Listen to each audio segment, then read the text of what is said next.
শুধু আবেগের বশে চললে দিন কায়েম হবে না। আবেগে কোশ্চেন কালেও দিনের কোনো কল্যাণ হবে না। আর আপনারা জানেন বা নাই জানেন, ইসলামের শত্রুটা খুব ভালো করে বুঝে ফেলেছে যে আমরা একটা আবেগী জাতি। একটা ইস্যু দাঁড় করিয়ে দিবেন, ইস্যু পাগল জাতি। একটা ইস্যু তুলে দেন, সারা দিন অনলাইনে ঘাটাঘাটি করবে ইস্যুটা নিয়ে। 7 দিন পর ইস্যুটা চলে যাবে, নতুন একটা ইস্যু আসবে, মানুষ আগের ইস্যুটা ভুলে যাবে। এভাবে আমাদেরকে ব্রেইন ওয়াশ করা হয়েছে। এই করতে করতে করতে করতে সময় কখন যে চলে যাচ্ছে।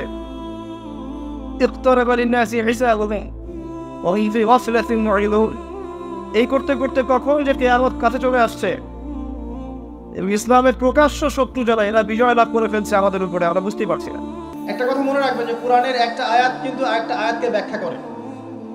কোরআনের আয়াতগুলো হচ্ছে, আমি একটা উপমা দিচ্ছি, আকাশের তারার মতো অনেকটা। আকাশের তারা দেখেছে কখনো? সময় কোথায় তারা দেখার?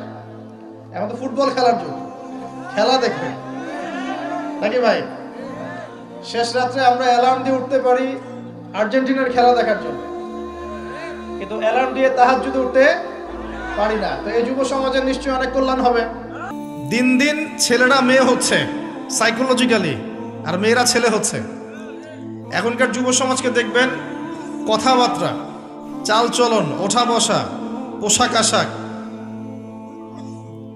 মানে চলন বলন সব দিক থেকে নারী নারী ভাব একটা। গলার ভয়েস, কথা বলার স্টাইল, পোশাক আশাক, অঙ্গভঙ্গি, রুচিবোধ সব দেখবেন মেয়েদের মতো হয়ে গেছে।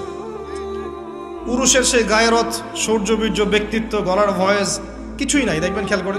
পুরো বিশ্ব জুড়ে আমরা কেউই ওই ভাইদের পাশে দাঁড়াই নাই, ইল্লা মাশাআল্লাহ, গুটি কয়েক ভাই বাদ, ইল্লা মাশাআল্লাহ। কেউ দাঁড়ানোর চেষ্টাও করি না, কেউ তো হয়তো নামাজের দোয়াও করি না, কেউ কোনো শব্দ উচ্চারণ করি না। প্রথম কয়েকদিন আমরা অনলাইনে লেখালেখি করেছিলাম, শেষ খালাস।